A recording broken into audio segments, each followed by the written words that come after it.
The SDR Club, Manhattan, February 1946. When Lucky Luciano walked into the VIP room, every mobster at the table stood up except one. Bumpy Johnson kept his seat, cigar burning, eyes locked on the man who just unified the entire Italian Mafia. Luciano's bodyguards reached for their guns, but Luciano raised his hand because the black man sitting across from him controlled something Luciano needed more than muscle: Harlem's numbers, racket, and what Bumpy said in the next 60 seconds would either forge an alliance that changed organized crime forever or start a war that would paint New York streets red. February 1946.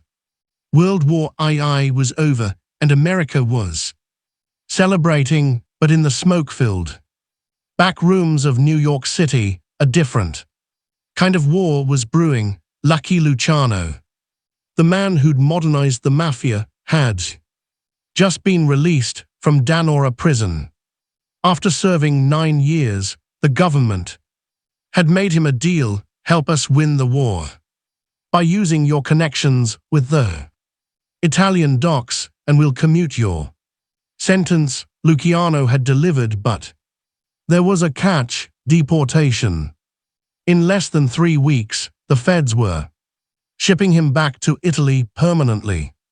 And Luciano, being Luciano, wasn't going to leave without securing his empire. The 5 families were in order.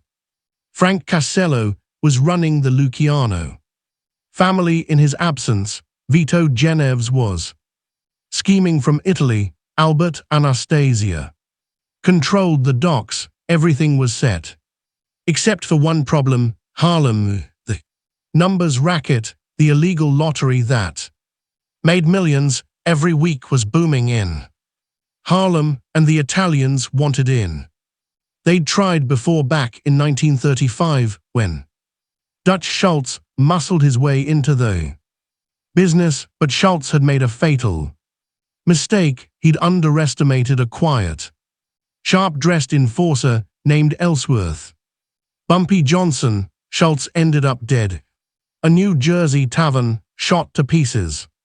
Now, 11 years later, Luciano wanted what Schultz couldn't take, but Luciano was smarter than Schultz. He knew you couldn't just roll into Harlem with guns blazing. You had to talk first. You had to show respect. You had to make an offer. So Luciano sent word to Bumpy Johnson, let's meet. Bumpy didn't respond for a week. That alone told Luciano everything he needed to know. This wasn't going to be easy. The Stork Club on East 53rd Street was the most exclusive nightclub in Manhattan. Frank Sinatra performed there. J. Edgar Hoover drank there. And on the night of February 18, 1946, Lucky Luciano reserved the entire VIP room. He brought 6 men with him: Frank Casello, his acting boss; Albert Anastasia, the Lord High Executioner; Mia Lansky, the accountant; 3 bodyguards who'd killed more men than they could count.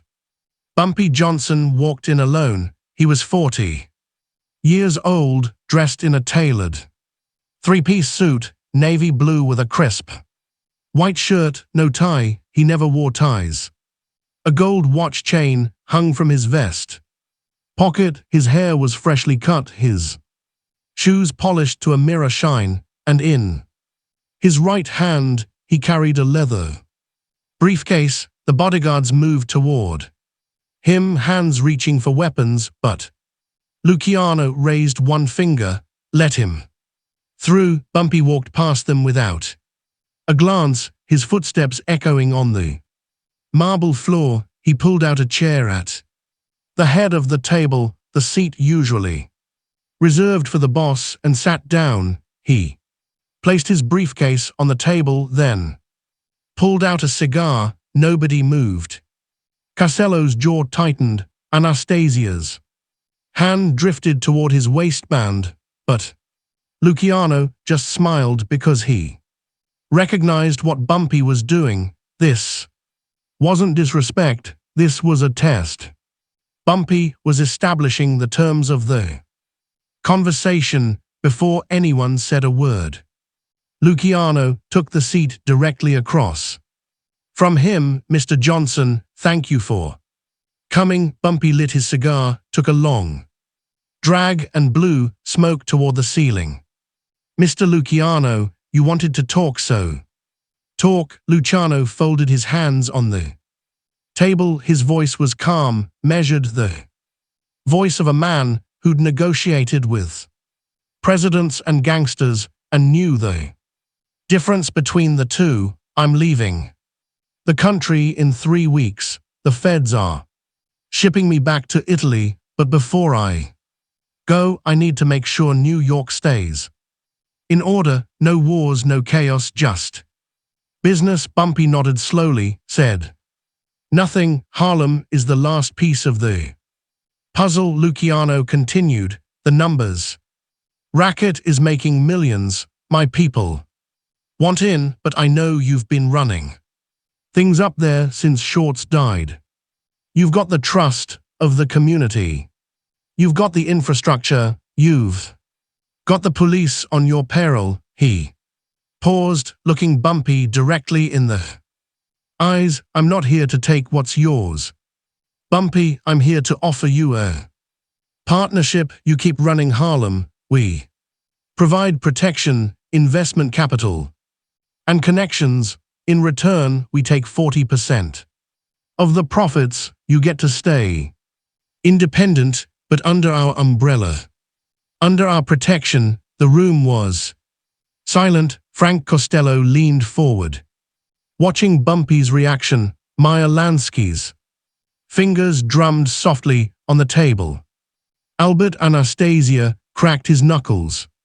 Bumpy took another drag from his cigar. What happens if I say no? Luciano's smile didn't waver, but his eyes went cold. Then we have a problem, because if you're not with us, you're against us. And nobody survives being against us. It wasn't said with anger, it wasn't said with heat, it was said with the absolute certainty of a man who'd built an empire on that exact principle. Bumpy set his cigar down in the crystal ashtray, opened his briefcase, and pulled out a single photograph. He slid it across the table. Luciano picked it up. His face didn't change, but his fingers tightened around the edges. The photograph showed a warehouse in Red Hook, Brooklyn, one of Anastasia's gambling operations, and standing in front of it, shaking hands with a known police captain, was Albert Anastasia himself. That was taken 3 days ago. Bumpy said quietly, I've got 12 more. Just like it, different warehouses, different cops, different members of your organization. The room went deathly quiet. Costello's hand moved toward his jacket. Anastasia stood up halfway out of his chair, but Luciano just stared at the photograph and then at Bumpy. Are you threatening me? No, Bumpy said. I'm showing you respect because I could have sent these to the district attorney. I could have sent them to the newspapers. I could have burned your whole operation to the ground before you even knew I had them, but I didn't. He leaned forward. You came to Harlem asking for a partnership, but a partnership means equals, and what you just offered me wasn't a partnership.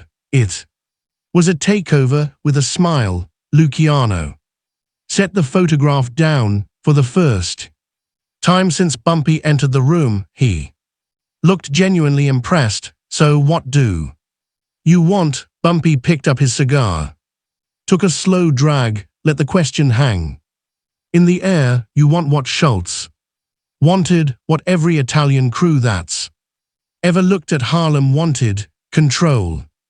But you can't have it, not because you're not smart enough, not because you're not strong enough, because Harlem isn't yours to control. He pointed to the window toward the lights of Uptown.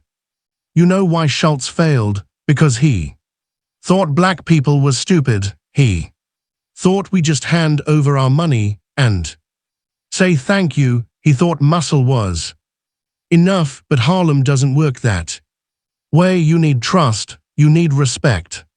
You need to be one of us, and you'll never be one of us. Costello started to speak, but Luciano silenced him with a look. Bumpy continued, but here's what I will do. You asked for 40%. You can have 10% of the profits, not as protection money, as a service fee. You provide banking support. We need clean money to pay winners when the heavy numbers hit. You provide legal help when our runners get arrested. In return, you get 10% of the net. He leaned back, his voice dropping an octave. And one more thing, you never, and I mean never, send your people into Harlem to collect. You want your money, you send a courier to my office. I'll have it counted, wrapped and ready. But your soldiers don't patrol my streets. Your guns don't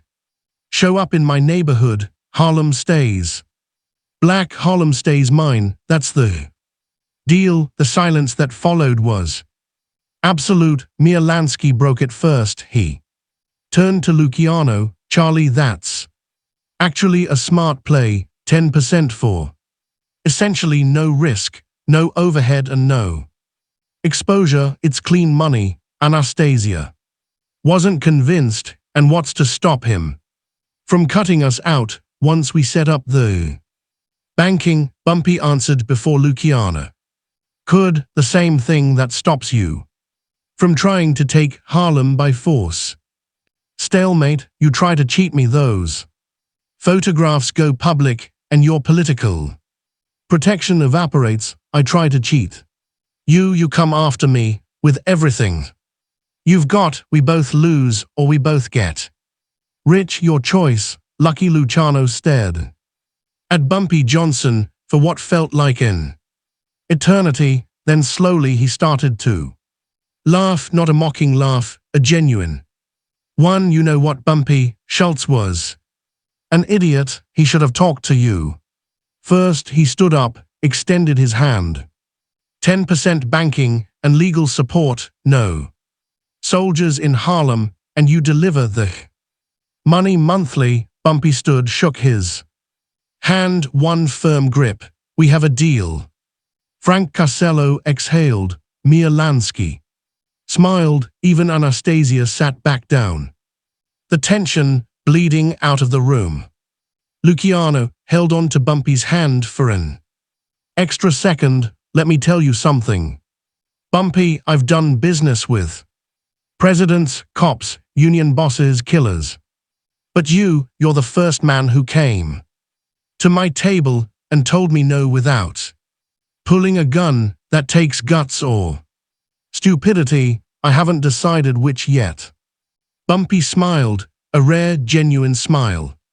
When you figure it out, let me know. 3 weeks later, Lucky Luciano boarded a ship to Italy. He never returned to American soil, but the deal he made with Bumpy Johnson held for the next 22 years. The numbers racket flourished.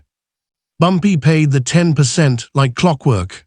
The Italians provided banking through legitimate fronts. When Bumpy got arrested in 1951 and sent to Alcatraz, Frank Costello personally made sure his family was taken care of. And when Bumpy walked out of prison in 1963, the deal was still intact. That meeting at the Store Club became legend in organized crime circles, not because of violence, not because of threats, but because two men from completely different worlds sat down and found a way to do business.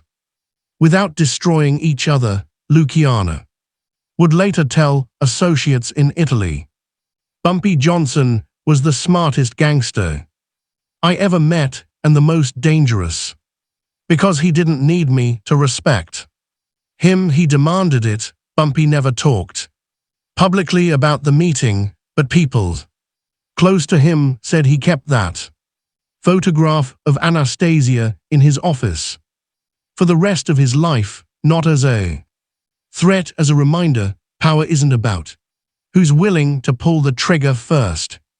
It's about who's smart enough not to. If this story of respect, strategy, and the alliance that changed the underworld inspired you, hit that subscribe button and drop a like. Share this with someone who needs to hear about the man who made